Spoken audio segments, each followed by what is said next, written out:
Perfect. I'm Elena Trueworthy. I'm the Deputy Commissioner here at the Office of Early Childhood, and I hope everybody had a wonderful 4th of July and week as we continue on through the week. So we're here to talk about governance. And so this is a great topic. I think there are multiple layers, right? It's kind of like an onion. You start to peel one layer and then you start asking yourself lots of other questions around governance and how this system can operate most effectively for us in the ECE field. So I want to ask Leah to share the slides for me.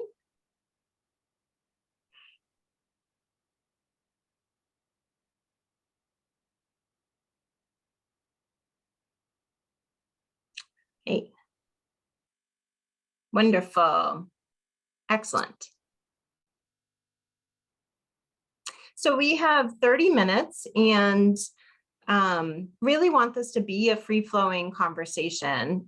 Please feel free to raise your hand so that you can get called on. Feel free to put information in the chat, but we would love to hear your voice and to hear you kind of express your ideas, questions, and thoughts to us all here in our breakout group. So no question, no comment is too little or too big or too out of the box. We really want to just have this space be open and inviting for all ideas and questions to be shared. So as you heard, Jill and Kathy review, we're here to talk about governance. So the 4 kind of draft recommendations, and these are draft, is to create and fund kind of a cohesive, right, or one governance system that covers all towns and provides an opportunity for local partnerships and collaboration. So in order to think about all towns and covering all towns, right, we have, school readiness councils as an example of a local governance system. We have local early childhood collaboratives that also operate, and these operate in some towns, not in others. And so this system is really saying, how do we cover all towns in our state?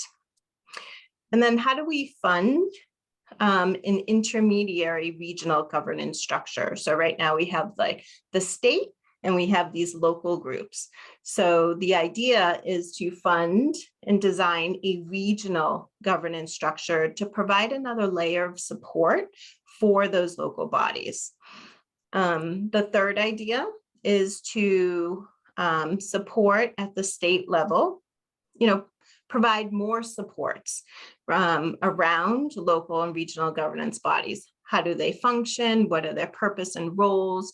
What are some supports that we can put into place to make sure that they function well, that they're meeting the needs of children, families, and providers, and businesses, et cetera, et cetera. And then the last one is around creating a common needs assessment. So having each of the local governance bodies complete a community needs assessment that potentially would be tied to how and who receives funding at the local level when it comes to early care and education.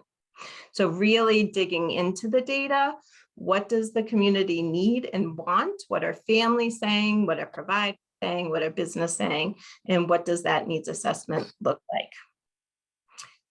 So I think we can jump in. So just overall, right? As you heard these 4 kind of draft recommendations on governance, what's your overall reaction? Just what was your gut feeling that came about? Anybody want to jump in? Just raise your hand and share. There's some gut feelings or some questions. Great. Eileen, thank you. Yes, I guess for me as a small, nonprofit, I would just want to make sure we preserve the integrity of our program and our approach and, Again, in a private setting, I mean, what does this mean in terms of the extreme? When you talk about governance, what are, what do we give up to get that as an independent, private nonprofit? It doesn't rely on the, kind of ins and outs of the state funding stream. Right. So for making sure that we're really having a lens towards those private providers that maybe aren't currently in the state system, right? As a state funded provider, and what would that mean? Right. We're Yeah. not, I mean, we do have some Care for Kids funding, but that's intentional. We make a point in terms of our mission of reserving spots for families who do need financial aid beyond what even Care for Kids provides, just as an ethical issue, sort of. But again, it's just more like, what does that mean for us? Because the only model I have right now is licensing, and having gone through licensing for 40 years, there have been, some ups and downs in that process, some things that seem like a little, overreach and ridiculous, and others that make a lot of sense. So I guess that's what, again, the big question is, what are we giving up to get that? Excellent. Could I add potentially, what are you giving up, and what might you gain potentially? Of course. Sure. Perfect. I mean, that makes sense. What would we gain to be, part of a larger, but again, there's that a lot of people choose programs because they want a smaller, more intimate, again, in terms of family choice, some people, that's fine with them. Some people are really seeking a smaller, more intimate setting when it comes to, whether it's they have babies and, that they're not looking for the, it's just personal preference. That's great. No, thank you. Very helpful. So I'm hearing like making sure that family choice continues to be of importance and at the forefront, Right. along with There's still an providers. array of options. It's not like Right. one size fits all. Like the government's going to step in and tell us how to run our operations and Great. so again, what are we giving up? What are we getting, and is it worth it? I don't know. Yep. Is Thank this you. required by a license? Is it voluntary? What are you adding to our plate? What are you taking away? I mean, worth it. So those are great kind of questions for us to continue to dive into as kind of details, right? Meat starts to get put on the bone of these recommendations. Thank you, Eileen. Others?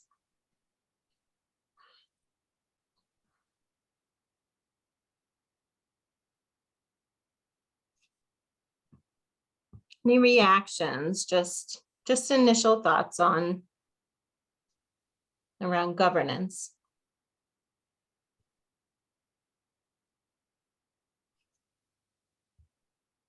No one else has any opinions? I'm seeing. Come on, this is your chance. Yes, Cynthia. They need to hear from you. Don't wait till it's all in place and say, hey, what happened? Right. Like the kindergarten. I intend to be more of what an happened? observer. But my full reaction was it's bold, and I think that's a good thing. But sort of piggybacking on what Eileen alluded to a little bit, I was thinking as you were going through them that, Connecticut is the land of steady habits. And we have so much strong local representation, and a desire on many fronts to keep that. We've seen that in other spaces, right? So I'm guessing that we are preparing ourselves for pushback in terms of a regional approach by those who want to maintain the status quo and are reticent for change. So that's really more of a comment than a question, but I think it's great. And I think, like I said, I think it's bold. I think, the time has come to be bold. But, I'm sure greater minds have already thought about all the pushback that would likely ensue from local folks who have an interest in the status quo. Excellent. Thank you very much, Cynthia. Carol. Oh, I think you're on. Oh. Yeah.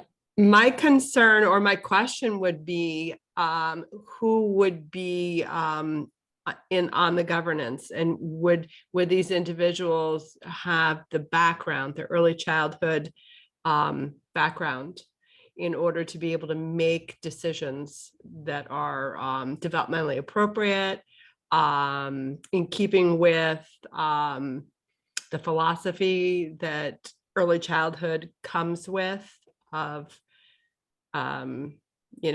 we're not testing these children, we're doing observations, we are that's a concern for me, is that governance group would have a firm grasp of what early childhood inequality programs should look like. Hello? Yes, thank you, Carol. Right, I think you're raising up a good point, right? Who are we talking about, right, when we say this governance body? Like, who would be members of, all of those pieces are details that are really important. So I'm hearing from you, like, really wanting kind of individuals or entities that are steeped in early care and education ECE. Thank you. Jean.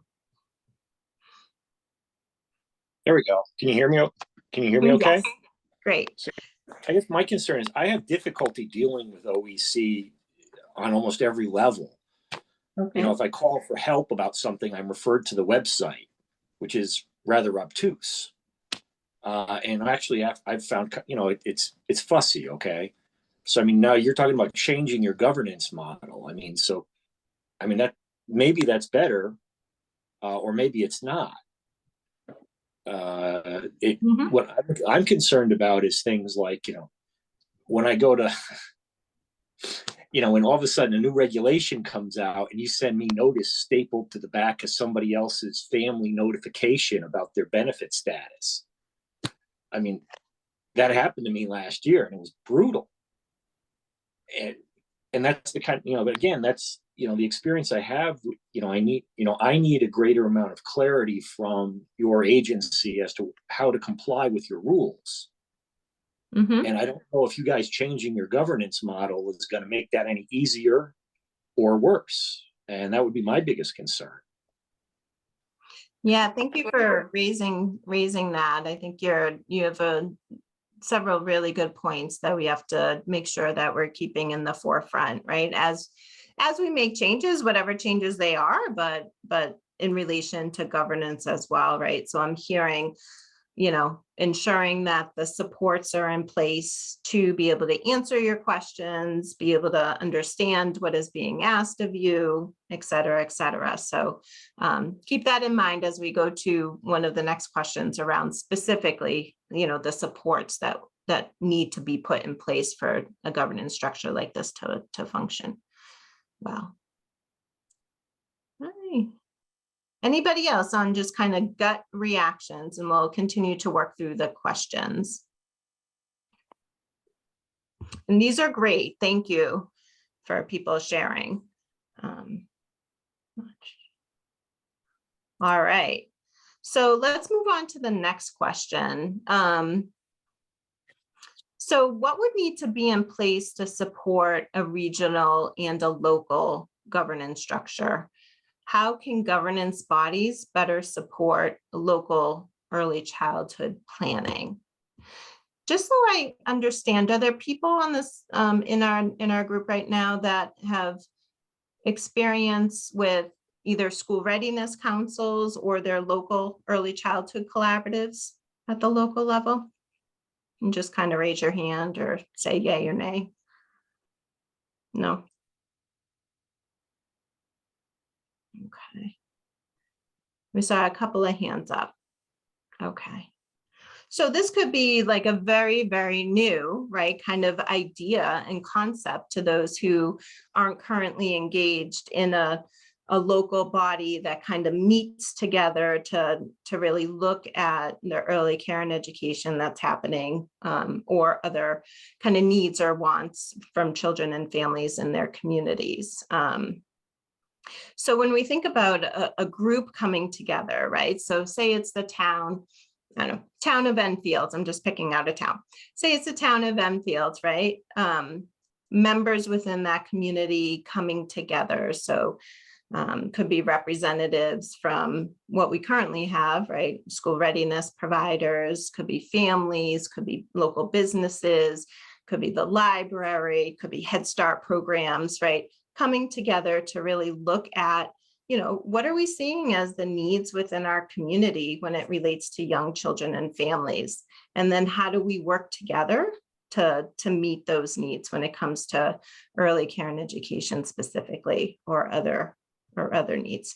And I think what's different potentially is having that be connected to what funding are we asking for from the OEC to support our early care and education spaces, our state funded spaces here in our town, right? How are we showing what the need is and being able to connect that to having resources from the OEC around state funded early care and education spaces?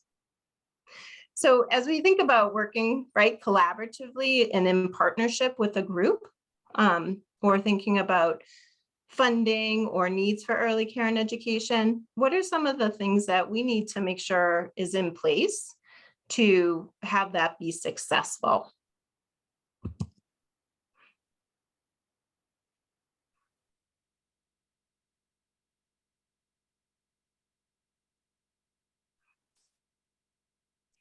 What are some of the things that you think would need the OEC could help to provide to help identify the needs and wants of children and families with young children? Do you feel like you could answer that question now? Carol? That's a tough one to look at, sort of in this vague stage of what is this going to look like? What is this going to be? I get the sense that there is not a lot of trust. And I don't know if that's in some of the comments that have been made so far, that this would be an uncomplicated system, right? And user friendly. There's a lot of vagueness to it right now. So I'm myself am finding it difficult to qualify, what those needs or qualities should be. But I think, first and foremost, for early childhood educators, all stakeholders in this field, be able to trust that that this is viewed as a valued endeavor, right? And that it is a priority in the minds of those people who would be in governance, those people who are in, the legislatures, all of that. So often we have been sort of pushed to the side and are at the bottom of that totem pole. And it's so I think we come from a place of we're really skeptical. And I don't know if anybody else wants to just raise their hand and say, yes, that am I reflecting something that is in my own head, or is this a sort of a common in our field, the skepticism that we are viewed and valued, and it's the needs of this particular profession is important, and will get what it needs. Thank you, Carol. If I may, This is Emanuela. I couldn't agree with you more, Carol and Jean. I think we somehow have a little bit of highlight during COVID, but before that, it felt like we were non-existent. Although it wasn't enough for them to do what needs to be done. You know, it's kind of like saying the words, but the actions are not matching. How they're saying, you know, how essentials we are, how valuable we are, and the service that we are providing. I don't know where I would answer these questions, for whether it's like at a state level, even as Gina was saying, everything feels like it's a trial and error. You're trying, and sometimes you get, you learn the hard way. And unfortunately, it starts even with the city level.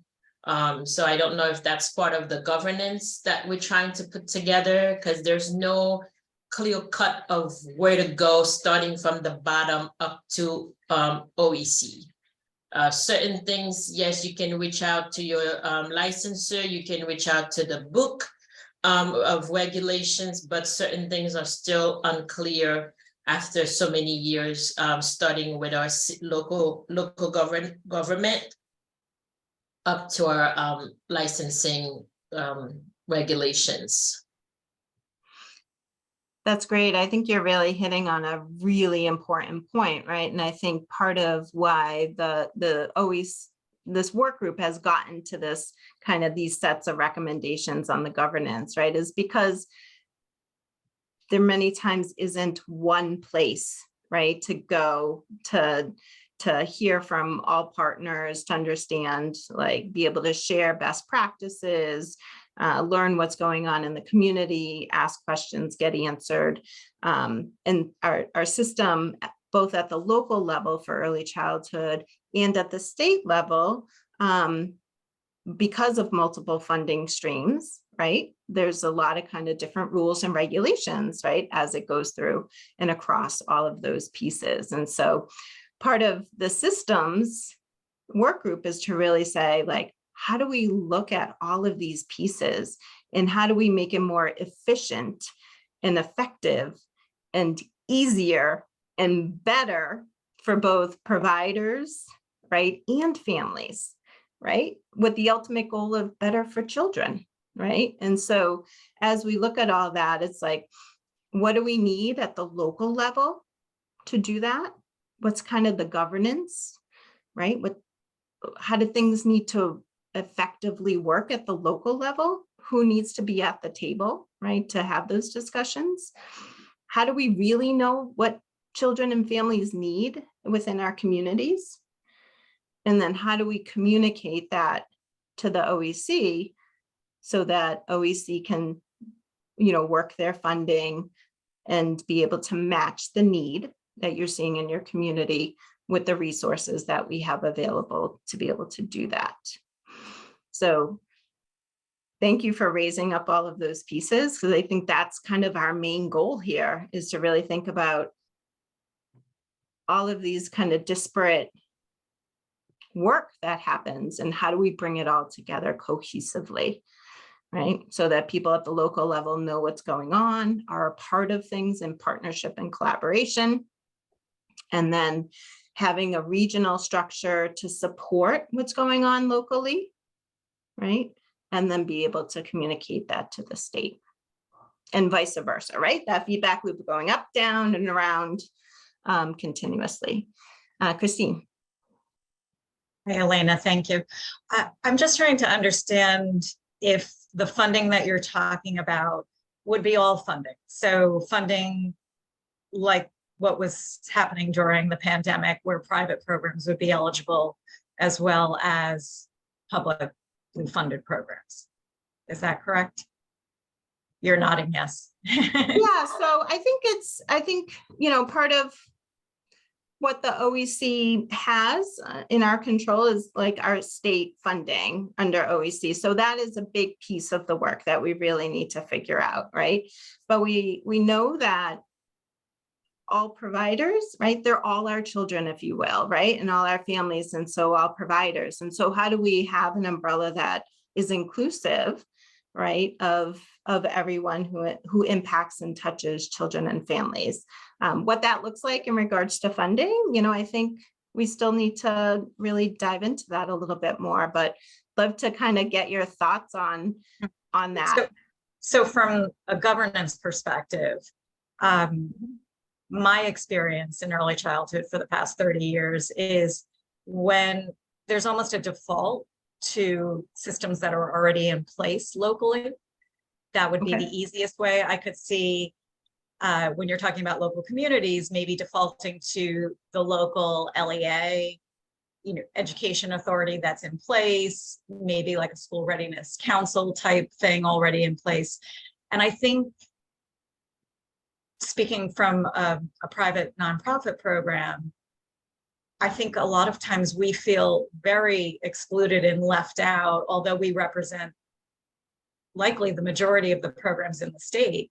And to Eileen's point, how do we make our voices heard when money is distributed with the SDE oversight or through an LEA? My experience has been it is not shared with private programs in any meaningful way. It's done in a very, we want your input, come and talk to us, we'll try. So I would be very skeptical if it was done through SDE, unless of course we move to a system where we have public preschool and you start rolling in certain age groups. And then that's a different ballgame altogether.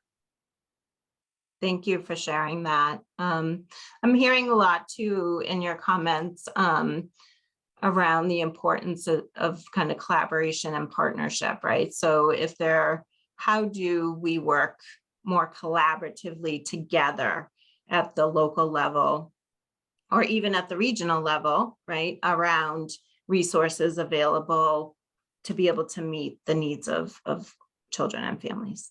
And I'll add transparency, fiscal transparency, Okay. because That's there have great. been dollars that have been sent locally that are meant to be shared more widely and are not. And the number is even not noted. You know, it's sort of a mysterious number of what's not being shared. Got it. That's great. Thank you. Well, we do have, let's see, about 8 more minutes. Just wanting to clock people on time. Other people's reactions. So hearing trust is a big piece to this when we think about governance. We're really, I'm hearing really wanting to understand a little bit more around details, right? Like what would this actually mean for us at the local level, at the regional level, and at the state level as well. About collaboration and partnership, right? Which is all built upon trust, right? Those relationships are critical. Transparency and very much around let's create or build upon a system that is user-friendly, right? Easy to navigate and right, helpful. I'm kind of hearing, nobody quite said the word helpful, but it's helpful, right? It's a benefit to the providers. Others. So in order for us to think about a system like that with all of those kind of factors that I just recapped from all of you, what are the supports that OEC needs to be able to provide in order for that to happen? Like specifically, like what would you be looking for from the OEC for that to work? Eileen. Oh, you got to unmute. I guess when you were talking about, you know, what could the OEC do? I mean, I think the extra funding was very helpful. There were some rules about how it was dispersed that I heard from a lot of people that they were uncomfortable with, meaning the same amount had to be given to someone who had worked for a month as opposed to somebody who'd worked for 30 years. So whether in this funding or supports through whatever governance structure is in place, how do you preserve, again, some local individual program autonomy and independence?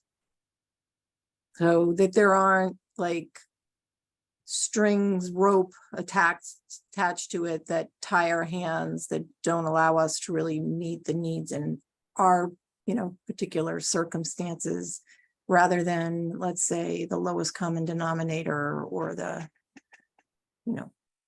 again, whatever the group think is. Right. That's great. That's a great point. Around like we can be a part of something bigger, but we need to also have our uniqueness and our ability to, I'm hearing, kind of be nimble, right? And flexible with. Well, perfectly said, better stated than I did, but yes, for sure. Great. Thank you. Others?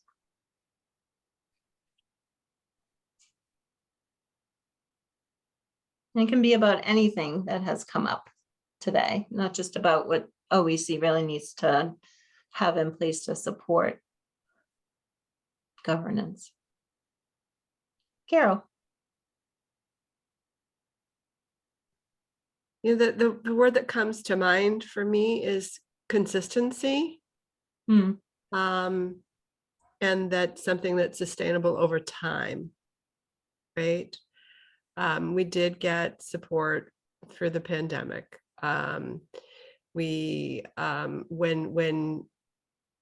all is said and done, how long will these supports be in place? I mean, because we all acknowledge that early childhood is not a place that you work. You don't work in early childhood to be wealthy. You work there to survive.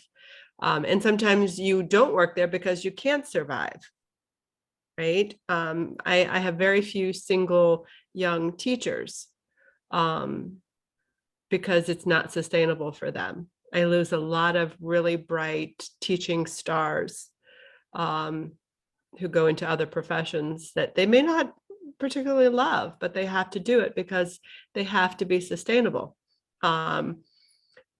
Can we work towards some kind of sustainability in this profession where we can attract bright young individuals that can then stay in this profession and carry it into the next decade, and be those visionaries and those leaders as we begin to age out. And it the financial support has got to be it has to be there, and it has to be consistent. It can't be dependent on this legislative session and then the next budget year, and I guess that to me is a big piece of what I would like to hear from this governance committee. I know that's a big ask. Well, I think, right, as we think about this whole blue ribbon panel work, right? So we have, this is about systems, but we also have a lot of focus on workforce, right? And quality, and to what you're speaking about kind of intertwines here with some of this work. So as Commissioner Bai was talking about, we've kind of broken it up into these groups of work, if you will, but they're all intertwined. So to your point, yes, Michelle, I'm so sorry, please go. Michelle, you have your hand up? Okay. Well, we have 100 seconds. It's like, how does one think when you have a timer of 100 seconds going down? I'm sorry. Go ahead. I'm so sorry. I'm having serious technical difficulties today. However, I just wanted, so haven't had the opportunity to be in early childhood for a long time, 1984. And, listening to people today and reading, going through the bullets, and even what Deb Adams has added, it almost seems to me that there needs to be like a collaborative assessment of all aspects of early childhood providers, right? In order to really determine what form of governance would be helpful to all, right? And in addition, I'm thinking, going back to what Deb added in there about relationships and, community. And so what I feel needs to be incorporated there is how we are going to communicate, right? How the governance is really I think a big piece of it is communicating among the different aspects in early childhood. Like I think of the different grants that I work with, and how we kind of like work in that silo of that grant, and meanwhile we have this other thing going on in early childhood. We need to, there needs to be communication among the different aspects. I think that is great. Thank you so much.